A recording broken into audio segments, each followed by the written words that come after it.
Hey guys, in this video I will be talking about vectors. So what is a vector? Vector is basically a line that has a starting point and end point. So the starting point is called tip, the ending point is called tail or head, and at the end of at the head or tail we basically have an arrow. So this arrow basically represents the direction of your vector. The length represents the magnitude, which means numerical value. So as numerical value increases, the length increases more and more. And then the angle with respect to this line is going to be your angle. Alright, so if your vector is like this, for example, then your original angle is going to be this. Or you can also use a negative angle. Negative is going to be going in the opposite direction. Actual angle goes in a counterclockwise, and negative angle goes in a clockwise direction. Alright, so basically that is what a vector is. And all vectors have a direction, and we can add, subtract, multiply, or divide vectors. And force, velocity, acceleration, they are vector quantities. So whatever the operation that we do at vectors, that's what we need to do for the forces, velocities when we are adding, subtracting them. And magnitude can be represented as, in an absolute value. So this means magnitude of f vector is equal to 10. So anything in an absolute value is going to be the magnitude, and this arrow at the top is going to represent that it is a vector. So if you see this, then you will know that f is a vector. Alright, and what are the operations in the vectors? We basically add vectors, or before we adding, we can move vectors. And what is the rule for moving the vector? You can't change the direction, you cannot change the length of it. So if you have this vector, then you can take it to here without changing the direction and length. But if you make this, for example, assume that it's the same length but it's going in the opposite direction, you cannot say that those two vectors are equal, but you can say that those two vectors are the same. And when you're adding vectors, there's one rule: you are going to go tip to tail. Let's say one vector is this and then the other vector is this. So when you are adding tip to tail, like those two ends must be connected. So that's going to look like this. Alright, so that's the addition of two vectors. And subtracting is adding with a negative. And how do you make a vector negative? Just flip it. So, for example, let's say this is vector A. What is negative A? You basically just flip the vector without changing the direction, like the like orientation. So you just flip 180 degree. So in that case, your length is going to stay the same. Your direction is going to be the same, but you're just going to go in the opposite direction. So it's just going to be negative a. So adding or subtracting is basically adding with a negative. Let's say this is vector b. Then if you want to go with b minus a, so this is your a vector, this is your b vector, and this is your negative a vector. So b minus a is basically adding b with the negative a vector. Okay, so mathematically that's basically subtraction. Then if you want to put all of them together, then this is your b, and then this is your negative a. So that is going to basically subtracting b, or subtracting a from b. And again, the rule is going to go with tip to tail. And what is multiplying, dividing? It's basically numerical value. So you're just going to increase or decrease the length by the amount of the number that you're multiplying or dividing. So again, if we need to go with vector A, So this is your vector A. So if I would like to have 2A, then what do I need to do? I just need to have one A and another A together. So this is your 2A basically. Well, drawing is not easy, but this is your 2A. So what is your half of the A? So your half of the A is just going to be half of it. So try to have the same angle, but half of the length. So this is your A over 2. Alright, so that's how we do addition, subtraction, multiplication, and division. Alright, so if you would like to have some examples, we basically have vectors. They ask you to draw A plus C. This is my A, this is my C. So what am I going to do?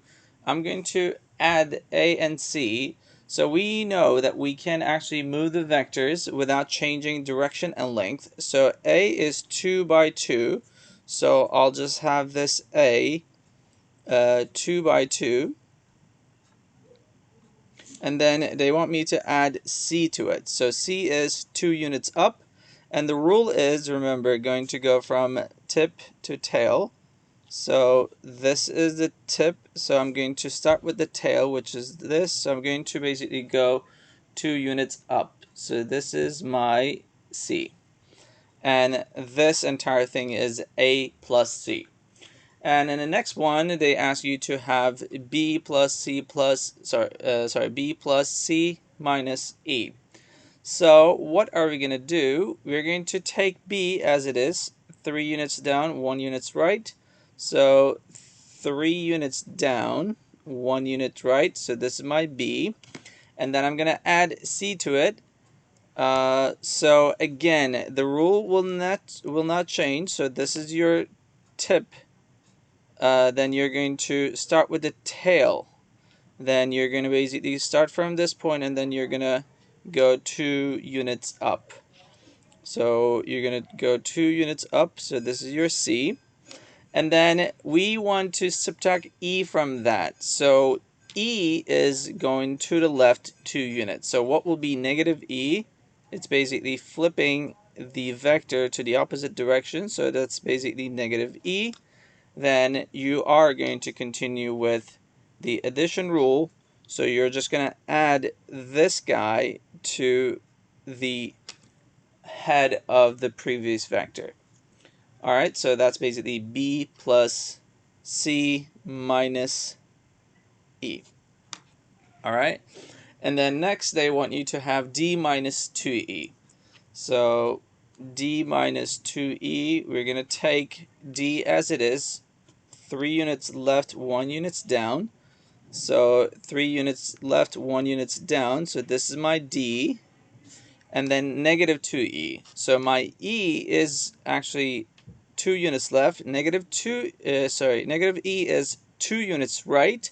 And they want to have negative 2E. So that means this is 2 units. Then I am going to actually have 2, 4. So this is my negative 2E vector. Now I am going to add this negative 2 to the end of your D vector. So I'm going to start again from the end, and I'm going to add this 4 units right vector to it. So this is 3, 4. So this is basically negative 2E. Alright, and the next one is D minus half of a C. So D will stay, again, 3 units left, 1 units down. So this is your D. And then minus half of a C. So your C alone is 2 units up. So minus C will be 2 units down, but they are asking for half of that as well. So it is going to be 1 unit down. This is negative C over 2 vector. So what are we going to do with this vector? We're just going to add this to the end of your D vector. So you're just going to add 1 more vector to it. So that is your negative negative C over 2. All right. And the last one is just going to be the same way, 2c, negative 2a, negative 2b. So I am just going to actually move forward and then show you how they are done. So a here, c here, b, c, negative 2e, negative e. So if you would like to go with the last one, 2c. C is going 2 units up, then 2c will be basically 4 units up, and then 2a, but negative 2a, so you need to flip the direction of this. So it needs to go 2 units down, 2 units left, but you double that 2, so that means it's going to go 4 units down, 4 units left. And then you're going to have one more vector for that, which is negative 2b. So again, you're going to flip the direction of this guy and then double that distance. So you're just going to have this guy. So basically that's the vector. That is basically how you add those given vectors or subtract or multiply. All right, next thing that we are going to talk about is the resultant vector. Resultant vector is the sum or sum of more than two vectors. And the way that we have the resultant vector, it's very important. It is going to start from the tail of the first vector that you start with, and then it's going to go to the head of the last vector. So this is your starting point, so initial point, and then this is your final point. So as you can see, this final vector is also a vector. So you also have an arrow at the end of it. So it is called resultant vector. So it is also a vector, and there must be an arrow at the head of that resultant vector. And mostly it's shown by R, but you can also show it as like A plus B or B plus A. Another important thing here, important detail, so 3 plus 4 is 7, right? And 4 plus 3 is also 7. So there's no difference in between the order. So it doesn't matter which one you start with.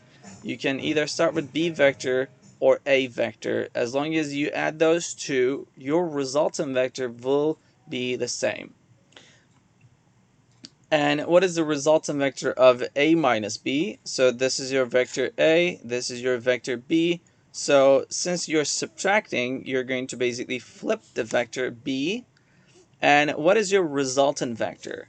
So you started from this point and then you ended up at this point.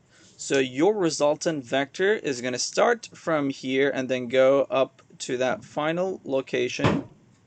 And this red vector is going to be your resultant vector of A minus B.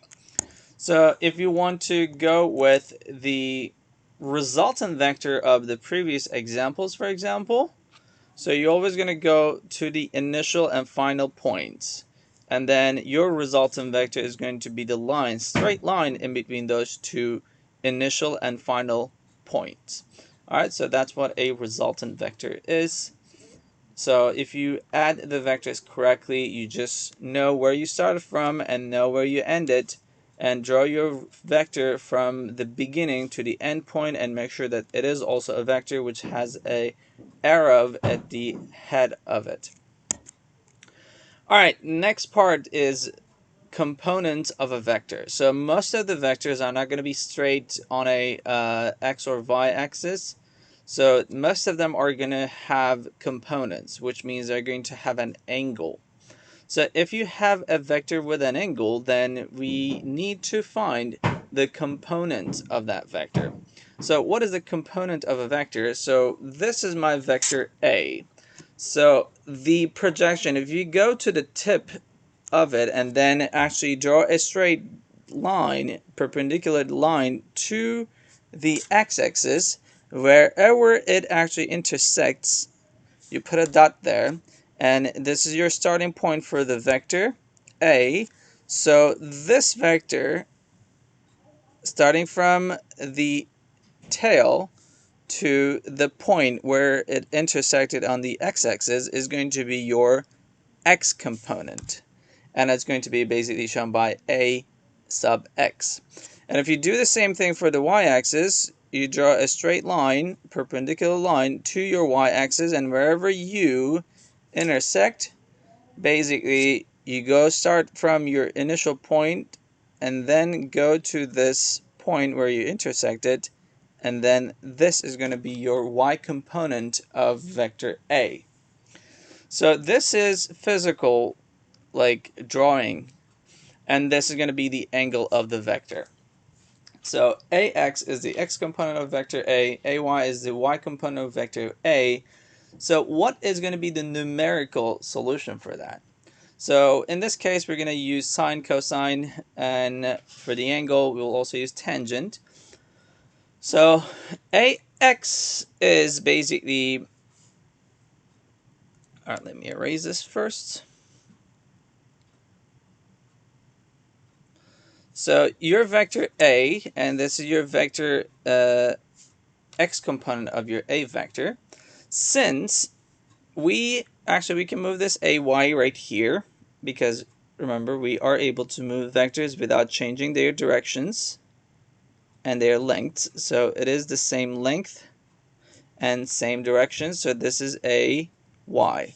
So as you can see, I have a right triangle right here, right?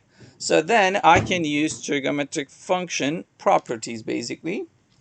So my AX and AY, so this right triangle has the hypotenuse as A. So in this case, if I would like to solve this for AX, let's say sine theta. And remember, sine theta is opposite divided by adjacent hypotenuse, right? So sine theta is AY divided by A. Then if I would like to solve this for AY, then what do I get? Do the cross multiplication, you have invisible 1 right here, so 1 times A1 is just AY, but on the other side you have A times sine theta. So as you can see, AY is going to be the sine of the theta times the hypotenuse.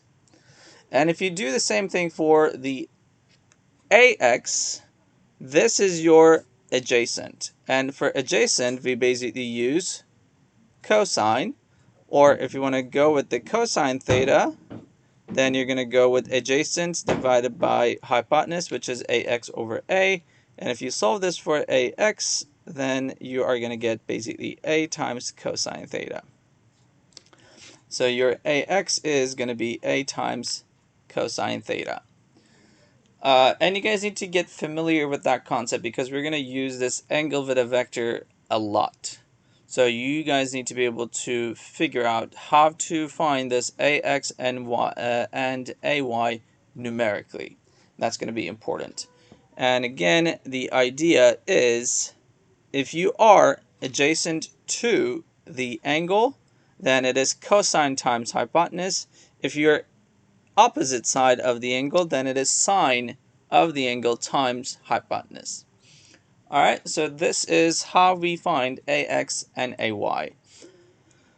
And this is if you know the angle and if you know the vector itself. What about knowing AY and AX, but you don't know the hypotenuse or you don't know the vector itself? Then again, you're going to have this Pythagorean theorem. So you have a right triangle, you know your one side, you know the other side, and you're trying to find the hypotenuse. So in this case, your rule is basically ax squared plus ay squared in a square root. Alright? And the last thing is, let's say you do not know your angle. You know all of your sides, the lengths, but you don't know the angle. Then how are you going to find the angle? So in this case, you're going to basically get the help of tangent function. So remember, tangent function, tangent theta is opposite, whoops, it's AY, opposite over adjacent, right? But this is the tangent of the angle. It's not the angle theta. So if you want to find the angle theta, then you are going to basically go with the inverse function of this tangent. So once you get the inverse of this guy, this is just going to stay alone. Then you're going to have tangent or arctangent or inverse tangent of AY divided by AX. Alright, so that's basically how we find the angle theta.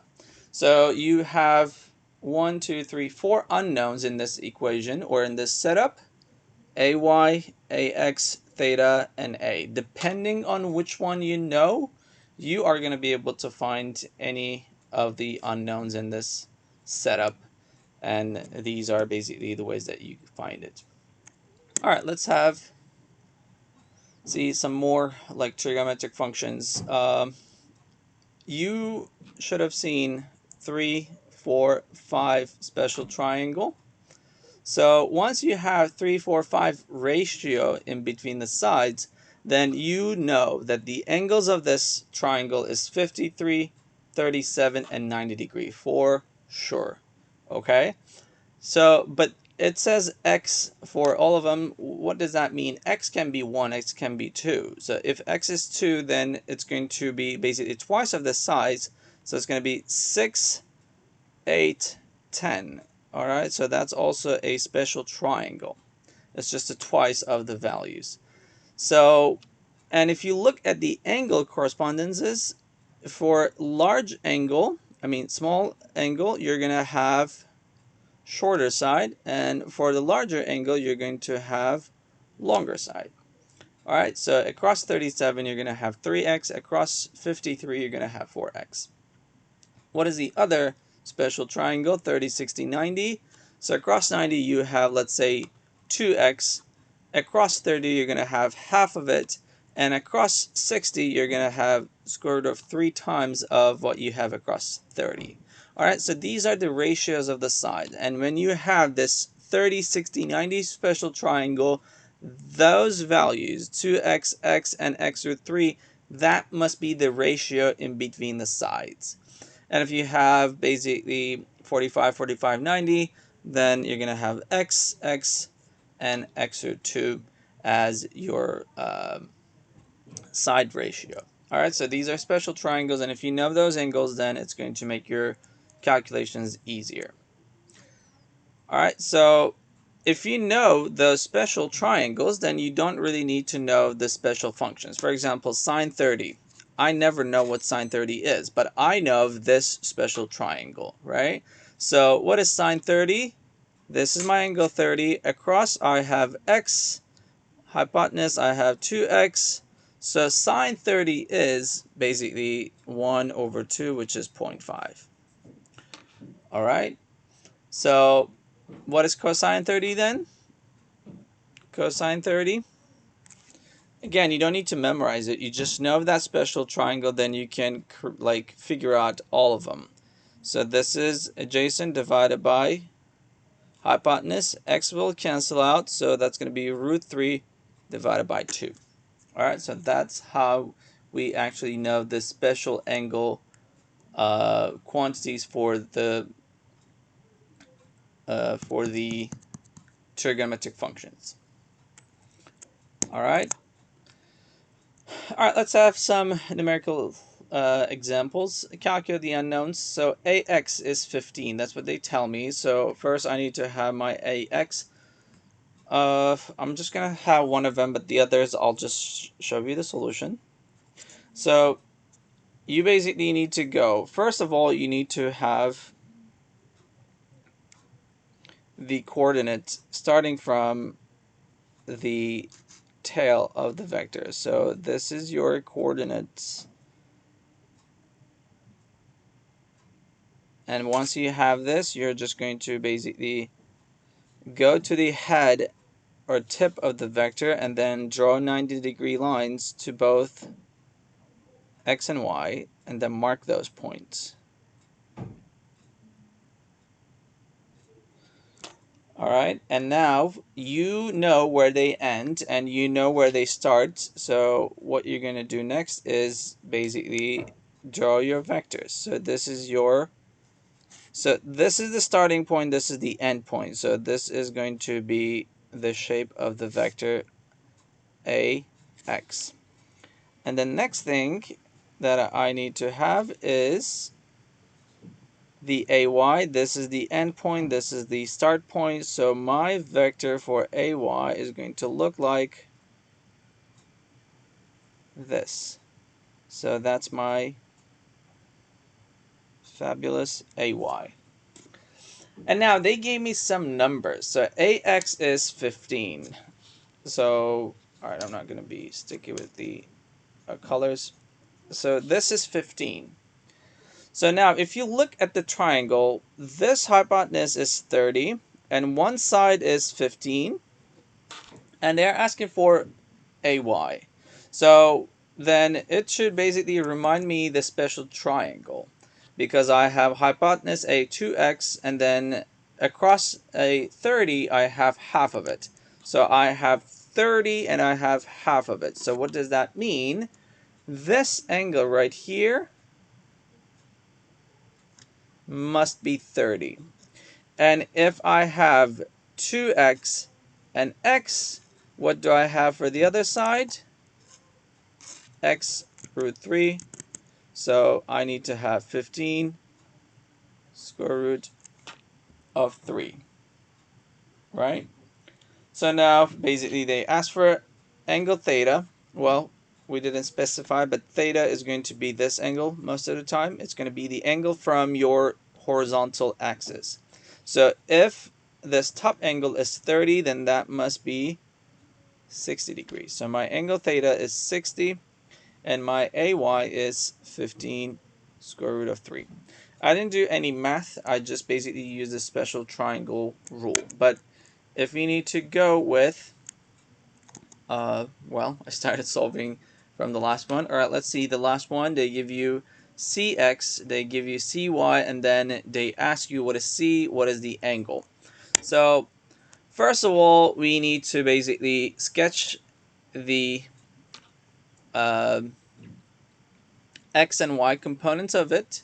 So it is basically 3 units up, 4 units left. And then again, this is also a special triangle, but you don't need to see this as a special triangle. So we know that the tangent theta, so my angle theta is right here, so tangent of it is across, I have this section which is 9, so which is CY, and then divided by adjacent, which is CX, which is 9 divided by 12. And this is tangent theta, and if I would like to find theta itself, what do I need to do? I need to take the inverse tangent so that this tangent cancels out, and then I am going to have arctangent of 0.75. And once you do the math, you will find that theta is actually equal to 37 degrees. And how do you find your C? You can use either one of the sides because you know both CX and CY and the angle at this point. So if you want to use CX, so CX is C times cosine theta. So then if you want to isolate C from there, it is basically CX divided by cosine theta. So 12 divided by cosine 37. So again, this is also a special triangle. You could have actually see that. This is 3 times 4. This is 3 times 3. So that must be 3 times 5, which is 15. But you don't need to know that. You can actually follow the actual procedure to find them, and then you will be able to get the answer. And I already solved that for you. And AY numerically is going to be 25.98. Alright, the last one. They didn't tell you what B is. They gave you the angle 40, and that's all you have. So, and sorry, they also give you BX. So if you know one angle and one side, then what does that mean? You have the angle theta, and then you know the side that is adjacent to it. So if it's adjacent, then I know that we are going to use the cosine of that angle. So BX itself is hypotenuse, which is this B vector right here, times cosine of the angle.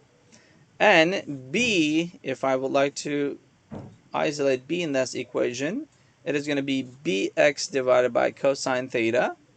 And I know my bx, which is 18, and I know my angle, so then I will know the value for cosine. So cosine 40. So once you do the math, you will see that b is 23.49. And now you know hypotenuse, you know the angle theta, then you are going to be able to find by easily, because by is going to be basically across this angle 40. And across means sine function. So if you multiply the hypotenuse with the sine of the angle, then you will be able to get the y component of it. And the only thing right here is this is 15.10, but it is going actually down, so it's better to say negative 15.10. Alright, so that's how we do the math with the vectors, and that's how we do the addition, subtraction, and multiplication and divisions with the vectors. Thank you.